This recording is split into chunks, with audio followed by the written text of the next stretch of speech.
The number one reason why you need to start publishing content right now. Hello বন্ধুরা, আমি নাইমুল হাসান আর স্বাগতম জানাচ্ছি Naimul Hasan secrets এর পডকাস্টে, যেখানে আমি আপনাদের সাথে শেয়ার করব হচ্ছে যে আমার ডকুমেন্টের জার্নি।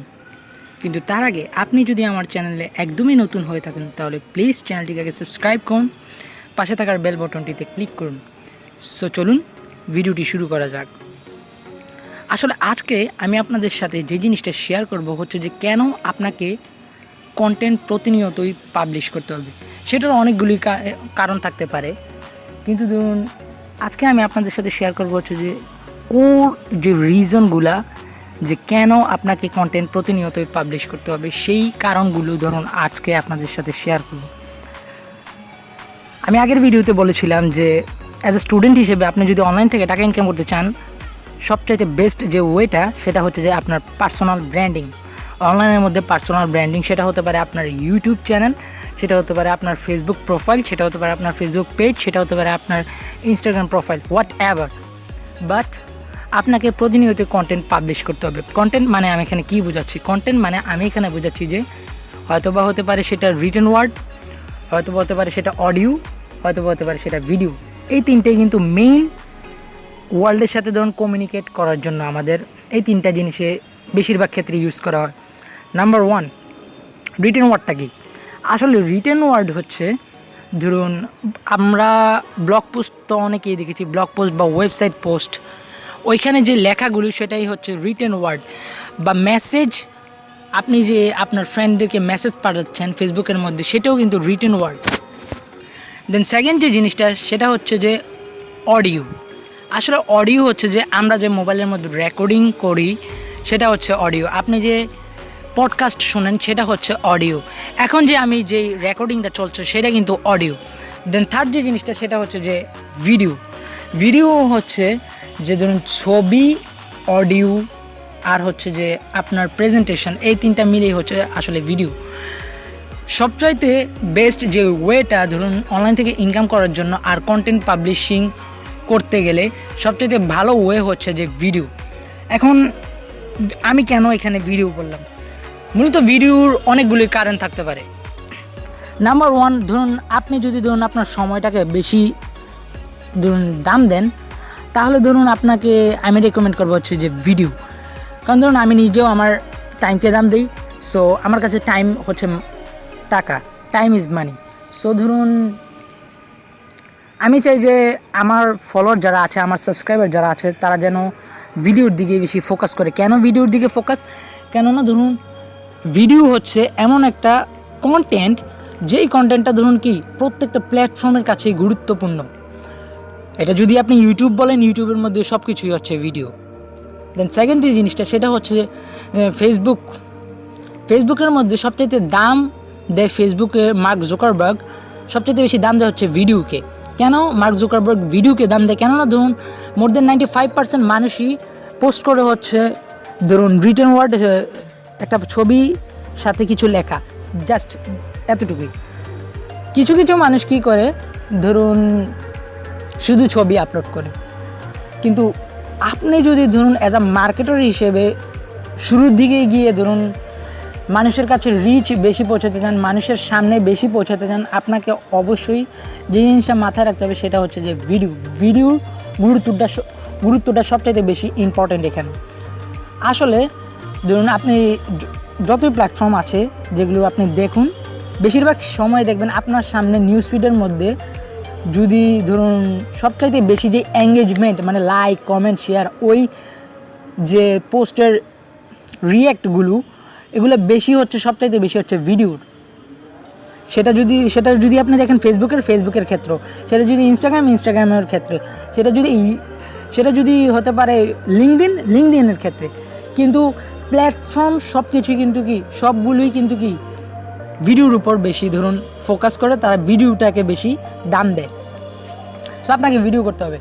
এখন কথা হচ্ছে যে আমরা অ্যাজ এ স্টুডেন্ট হিসেবে আমরা কীভাবে ধরুন কন্টেন্ট পাবলিশ করে অনলাইন থেকে টাকা ইনকাম করবো? ওয়েল বেসিক্যালি কন্টেন্ট পাবলিশ করে যদি আপনি টাকা ইনকাম করতে চান, আমি বলবো যে আপনি টাকা ইনকাম করতে আসবেন না। ওয়াই?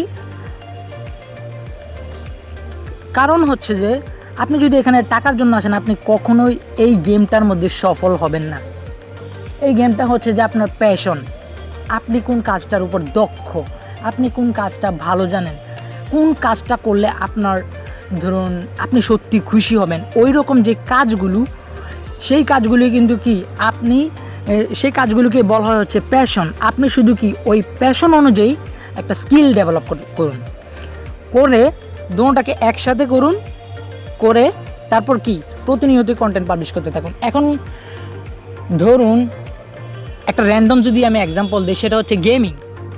আমরা অনেকেই কিন্তু কি অনেক প্লেয়ার আছে যারা আমরা দেখি যে আমাদের ফ্রেন্ড সার্কেলের মধ্যে আছে গেমার, তারা কি করে, তারা কিছুই করে না, জাস্ট শুধু গেম খেলে। এটা কি তাদের দৈনন্দিন জীবনে এটা তাদের জন্য সবচেয়ে বেশি গুরুত্বপূর্ণ, এটা তাদের প্যাশন। এটা ধরুন গেমিং খেলা ছাড়া তারা হয়তো আমি মনে করি যে থাকতে পারে না। হয়তো আমি হতে পারি রং, কিন্তু এটাই কিন্তু ঘটছে তাদের সাথে। সো তাদের মধ্যে যারা সবচেয়ে বেশি স্মার্ট, তারা কি করে, তারা বেসিক্যালি ফেসবুক লাইভে যায় বা ভিডিও স্ক্রিন রেকর্ড করে ভিডিওর মাধ্যমে সেটা ইউটিউবে ছাড়ে। এভাবেই কিন্তু কি তারা ধরুন ফলোয়ার গেইন করে, তাদের 5,000, 10,000, 15,000 ফলোয়ার গেইন করে। সেকেন্ড একটা এক্সাম্পল যদি দেয়, তাহলে হচ্ছে সিঙ্গার। যারা সিঙ্গার আছে তারা কিন্তু কি জানেন, ধরুন ধৈর্য রাখে না, নাম্বার 1। দ্বিতীয়ত হচ্ছে কি তারা প্রতিনিয়ত কন্টেন্ট পাবলিশ করে না। প্রত্যেকটা কন্টেন্ট পাবলিশারের, প্রত্যেকটা সিঙ্গারের, প্রত্যেকটা আপনি যে কোনো ওই প্যাশনের মানুষকে ধরুন, মোর দেন 98% মানুষই কিন্তু কি ধরুন এখানে টিকে থাকে হচ্ছে যে তাদের প্যাশনের কারণে। আর এখানে আসলে কিন্তু টাকা ইনকাম করার বিষয়টা আসে না। যখন আপনি প্রতিনিয়তই কাজ করবেন, কন্টেন্ট পাবলিশ করবেন, যখন আপনার প্ল্যাটফর্ম অনুযায়ী একটা টার্গেট দেওয়া থাকবে, ওই টার্গেটটা যখন ফুলফিল হবে, তখনই কিন্তু কি আপনি মনিটাইজ করে ইনকাম করতে পারবেন। আর আপনি যদি ধরুন শুরুর দিকে নাম্বারের গেম আপনার ভালো লাগে, তাহলে আমি রিকমেন্ড করবো আপনি অ্যাফিলিয়েট মার্কেটিং করুন, হুইচ ইজ ইজি। আপনাকে শুধু স্ট্র্যাটেজিগুলো জানতে হবে। সো আসলে আপনাকে কেন কন্টেন্ট পাবলিশ করতে হবে? নাম্বার 1, আপনাকে কন্টেন্ট পাবলিশ করতে হবে আপনি যদি স্টুডেন্ট হয়ে থাকেন, আপনার জন্য ইম্পর্টেন্ট। সেকেন্ড টাইপের যে মানুষদের জন্য ইম্পর্টেন্ট, সেটা হচ্ছে আপনার যদি কোনো প্যাশন থেকে থাকে, তাহলে আপনার জন্য ইম্পর্টেন্ট। থার্ড টাইপের যে মানুষগুলো, যেগুলো ধরুন 24 ঘন্টায় ঘরে টাইম পাস করে, কিন্তু ধরুন তারা ধরুন বেসিক্যালি কোনো কাজ করে না, তারা মূলত হচ্ছে যারা মহিলা, মেয়ে, তারাও কিন্তু ঘরে বসে এই কাজটা করতে পারেন। আপনার প্যাশন যেটা, সেটা সিলেক্ট করুন, করে জাস্ট কেন ধরুন আপনার যে প্যাশন, আপনি কিন্তু ওই প্যাশন অনুযায়ী আপনি কিন্তু অনেক কিছু জানেন। মনে রাখবেন, আপনার মতো এই পৃথিবীর মধ্যে আরও হাজার হাজার মানুষ আছে যাদের কি আপনার প্রয়োজন, আপনার অ্যাডভাইসের প্রয়োজন। আপনি কিভাবে তাদেরকে হেল্প করবেন, এই জিনিসটা আপনার মধ্যে যদি ধরুন থাকে, যে আপনি যদি নিজে ভালো হয়ে থাকেন, যে হ্যাঁ আমি মানুষকে সাহায্য করতে কমফোর্টেবল ফিল করি, আমার কাছে এই জিনিসটা ভালো লাগে, তাহলে প্রতিনিয়তই কন্টেন্ট পাবলিশ করতে থাকুন। কন্টেন্ট পাবলিশ যদি করেন, তাহলে আমি মনে করি যে 1 থেকে 2 বছরের মধ্যে আপনার আর পিছনে ফিরে তাকাতে হবে না। আমরা কি কেউ পিডি পাই? আমাদের ধরুন ইউটিউবের মধ্যে সবচাইতে বড় যে ইউটিউবার পিডি পাই, তাকে কি আমরা চিনি? আমরা কি মিস্টার বিস্টকে চিনি? এখানে ধরুন 95% মানুষে বলবে হ্যাঁ চিনি। যদি চিনে থাকেন কমেন্ট করে জানান, তাহলে আমি মনে করবো যে হ্যাঁ না, আমি রং না, এখানে আপনারা চিনেন। সো যদি আমি মিস্টার বিস্টের স্টোরিটা শেয়ার করি আপনাদের সাথে, মিস্টার বিস্ট হচ্ছে কিন্তু ধরুন ইউটিউবের মধ্যে সবচাইতে বড় একজন কন্টেন্ট ক্রিয়েটর, কিন্তু মিস্টার বিস্টের সবচাইতে বেশি ধরুন মানে প্যাশন যেটা, সেটা হচ্ছে যে ভিডিও বানানো। মিস্টার বিস্ট আসলে কি ধরুন ভিডিও বানাতে সবচাইতে বেশি পছন্দ করে।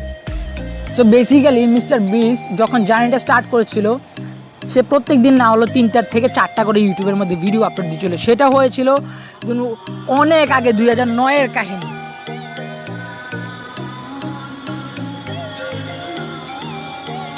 এক বছর পার হয়ে গেল, ধরুন মিস্টার বিস্ট কোনো ধরুন ইনকাম করতে পারলো না।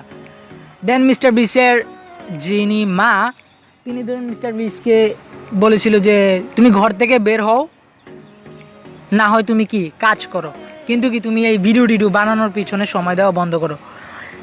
কিন্তু মিস্টার বিস্ট জানতো যে আসলে উনি যে কাজটা করছে, যে প্রসেসটা, সেটা কিন্তু কি সঠিক, ওইখান থেকে সফল আসবে, হয়তো বা আজ, হয়তো বা কাল, কিন্তু সময়টার মধ্যে উনি কিন্তু কি একটা না একটা সময় গিয়ে ধরুন কি সফল হবে।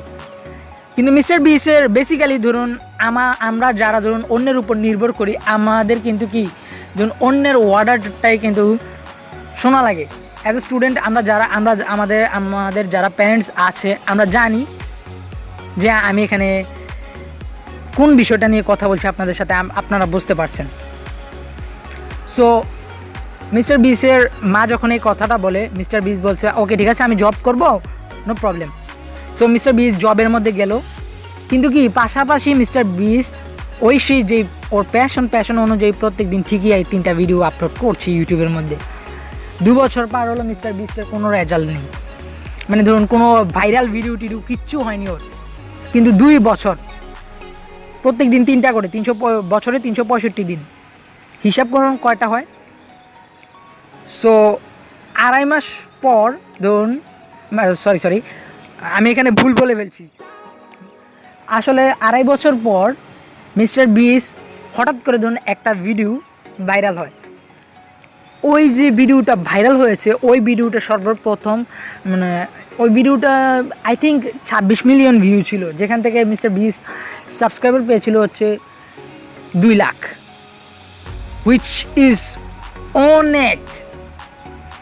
কিন্তু কি যদি মিস্টার বিস্ট 2.5 বছর ধরুন প্রথম বছর কাজ করে, যখন তার মা তাকে বলেছিল যে ওকে ঠিক আছে তোমাকে তুমি এই কাজটাতে কোনো রেজাল্ট নেই, কোনো বেনিফিট নেই, এটা ভুয়া কাজ, তুমি করো না কাজটা, তুমি গিয়ে কি জব করো, ওইটা তোমাকে করতে হবে, ওইটাই ইম্পর্টেন্ট বলে তোমাকে কি ওইখানে পাঠানো হলো, তুমি ওইখানে গেলে চাকরি করতে। কিন্তু আসলে বাস্তবে কিন্তু কি তুমি নিজের মধ্যে কিন্তু কি স্যাটিসফাইড না, তুমি নিজের সাথে কি স্যাটিসফাইড না, কেননা তুমি যেই জিনিসটা হেট করো সেই জিনিসটার কাছে যাচ্ছ। কিন্তু সবচাইতে মজার যে বিষয়টা, তোমার যে প্যাশন অনুযায়ী যদি তুমি তোমার কাজ করো, সেটা থেকে যদি 1 টাকা ইনকাম হয়, সেটা তোমার কাছে 1 লাখ টাকার সমান।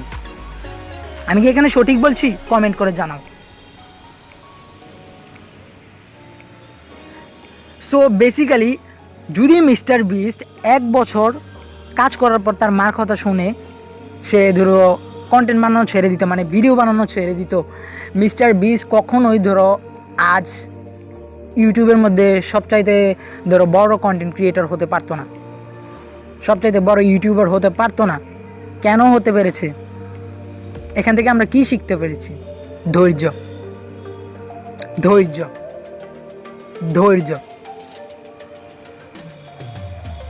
আশা করি ভিডিওটি ভালো লেগেছে। যদি ভালো লেগেই থাকে তাহলে প্লিজ ভিডিওতে লাইক করো, কমেন্ট করে জানাও তোমার কেমন লাগলো। এবং আপনি যদি আমার চ্যানেলে একদমই নতুন হয়ে থাকেন তাহলে প্লিজ চ্যানেলটিকে সাবস্ক্রাইব করুন, পাশে থাকার বেল বাটনটিতে ক্লিক করুন। আর আপনি যদি অলরেডি আমার চ্যানেলে সাবস্ক্রাইব করে থাকেন তাহলে আপনাকে অসংখ্য ধন্যবাদ। আল্লাহ হাফেজ।